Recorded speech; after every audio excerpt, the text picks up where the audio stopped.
বাংলাদেশের সর্বপ্রথম পূর্ণাঙ্গ ডিজিটাল সহায়ক বইয়ের সিরিজ ইজি সিরিজের নবম দশম শ্রেণীর ইজি ম্যাথ বইয়ের সূচিপত্র নিয়ে আমরা আলোচনা করব। এই বইয়ের মধ্যে কি কি আছে সেই জিনিসগুলো দেখব। দেখো, প্রথমে 1 নম্বরে প্রয়োজনীয় তথ্য ও সূত্রাবলী দেওয়া আছে, অর্থাৎ তোমার যে জিনিসগুলো জানার দরকার কিছু সূত্র, সেই জিনিসগুলো তোমার দেওয়া আছে এখানে 2 থেকে 19 পৃষ্ঠা পর্যন্ত।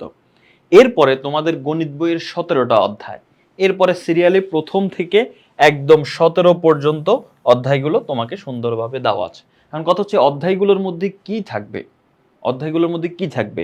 এখানে তো দেওয়া আছে শুধু প্রথম অধ্যায় বাস্তব সংখ্যা, কিন্তু এর মধ্যে কি আছে, দ্বিতীয় অধ্যায় সেট অফ ফাংশন, এর মধ্যে কি আছে সেই জিনিসগুলো যদি তুমি দেখো আমাদের এই অধ্যায়গুলো সাজানো হয়েছে কিভাবে।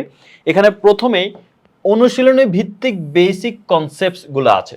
বেসিক কনসেপ্ট মানে তুমি একটা অনুশীলনী শুরু করতে গেলে আগে জানতে হবে এখানে কি আছে না আছে, কি শিখবা তুমি এখান থেকে, তোমার এখানে এই অধ্যায় শিখতে গেলে তোমার কি কি সূত্র লাগবে, কি সব কিছু অর্থাৎ বেসিক ফান্ডামেন্টাল জিনিস যা আছে তোমার সব কিছু তুমি জানতে পারবা প্রথম অংশে, মানে ওই অধ্যায়ের শুরুতে এই জিনিসটা থাকবে।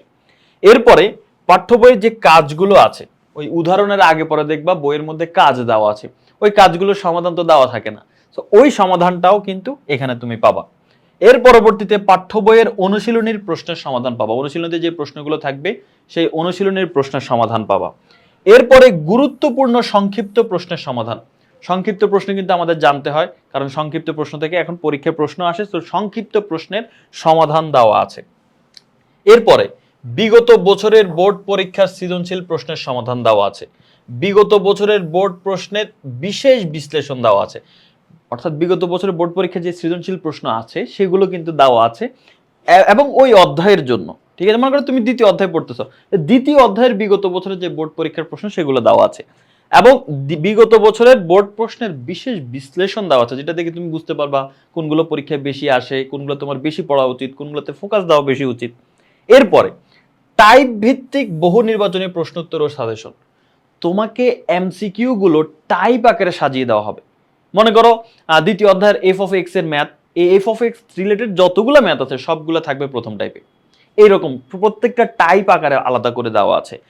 শুধু তাই না, 500+ এমসিকিউ দেওয়া আছে ক্যালকুলেটরের মাধ্যমে সমাধান, অর্থাৎ যে নর্মাল ভাবেও সমাধান আছে, কিন্তু যেগুলো ক্যালকুলেটরের মাধ্যমে সমাধান করা যায় সেগুলো ক্যালকুলেটরের মাধ্যমেও সমাধান, দুইভাবে সমাধান তোমাকে দেখানো হয়েছে। বলো, এত ডিটেইল ভাবে পড়ার পরে তোমার আর নতুন করে কি পড়ার দরকার বলো? কিছুর প্রয়োজন পড়ে? আর কিছুর প্রয়োজন পড়ে না। তাই বুঝতেই পারছো তোমার বেস্ট প্রিপারেশন হয়ে যাবে যদি এই প্রত্যেকটা অধ্যায় এইভাবে তুমি শেষ করতে পারো। তো এই একটা চমৎকার সূচিপত্র আমাদের, যেটা দেখে আমাদের মনে হচ্ছে যে আমরা পড়লে আসলে ভালো করব।